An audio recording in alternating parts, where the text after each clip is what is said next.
Assalamualaikum warahmatullahi wabarakatuh. Hai, masih bersama Bu Rahma di sini. Apa kabar teman-teman semua? Semoga selalu sehat dan menjaga kesehatan. Hari ini kita akan belajar mengenai pelestarian hewan dan tumbuhan. Indonesia memiliki sumber daya alam hayati yang sangat melimpah. Sekitar 30% dari jenis hewan dan tumbuhan yang ada di bumi berada di Indonesia. Seiring dengan perkembangan zaman, banyak jenis-jenis hewan dan tumbuhan baru ditemukan. Akan tetapi juga ada ratusan bahkan ribuan jenis hewan dan tumbuhan yang terancam punah bahkan mengalami kepunahan. Ancaman terhadap hewan dan tumbuhan langka sangat memprihatinkan. Ada dua faktor yang menyebabkan makhluk hidup terancam punah, yaitu yang pertama adalah faktor alam, seperti sulit beradaptasi dengan lingkungan, memiliki tingkat perkembangbiakan yang lambat, serta terjadi bencana alam. Kedua, faktor manusia. Banyak kegiatan manusia yang dapat menyebabkan kepunahan hewan dan tumbuhan. Contohnya adalah penebangan dan pembakaran hutan, perburuan liar, eksploitasi secara berlebihan, dan pembuangan sampah atau limbah ke alam.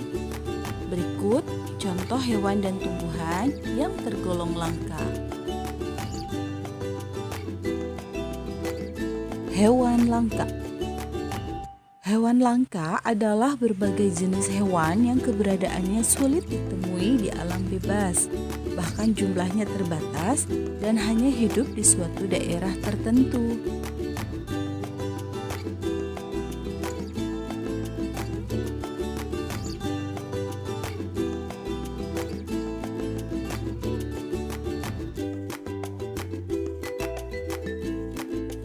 Berikut ini adalah contoh hewan langka.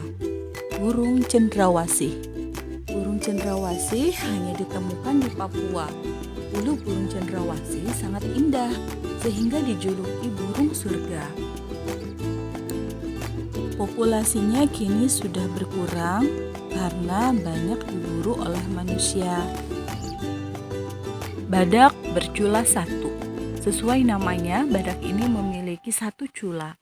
Badak bercula satu hidup di ujung kulon, Banten. Populasi badak bercula satu semakin menurun karena perburuan liar.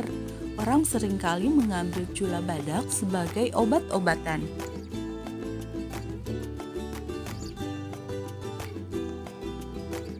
Berikutnya adalah orang utan.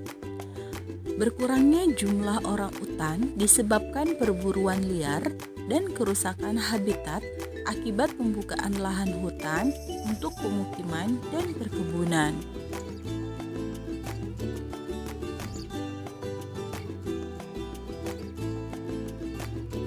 Komodo.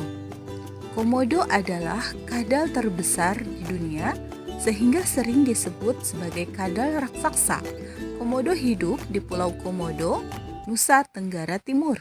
Menurunnya populasi disebabkan karena perburuan liar, perubahan lingkungan, dan berkurangnya sumber makanan.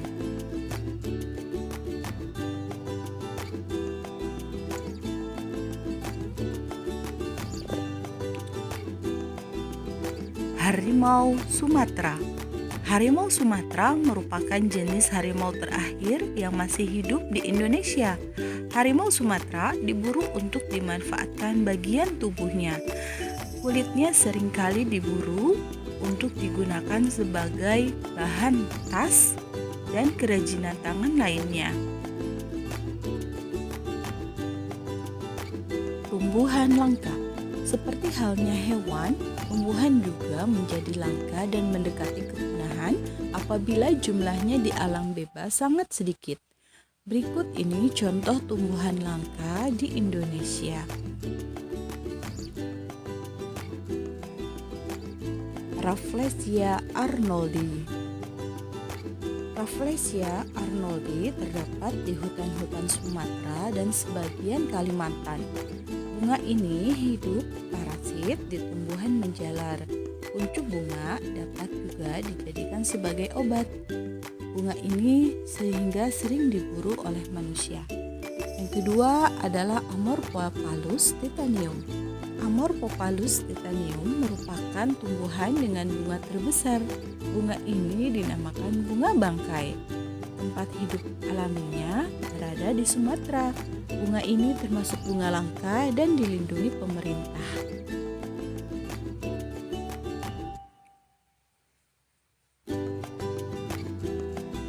Kantong semar. Kantong semar adalah tumbuhan yang tumbuh di daerah yang kekurangan unsur nitrogen. Hutan di Tangkuban Perahu atau Jawa Barat merupakan salah satu habitat aslinya.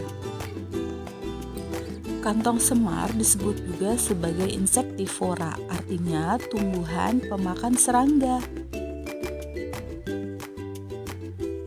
Cendana banyak ditemukan di Nusa Tenggara Timur. Tumbuhan ini beraroma harum dan tumbuhan ini sering digunakan sebagai rempah-rempah dan pengharum. Aquilaria merupakan tumbuhan penghasil kayu gaharu. Gaharu memiliki kandungan kadar damar yang wangi sehingga dijuluki sebagai emas beraroma dari hutan. Tumbuhan ini hidup di pedalaman-pedalaman hutan, terutama di daerah Kalimantan. Keberadaannya sekarang sangat mengkhawatirkan dan terancam punah.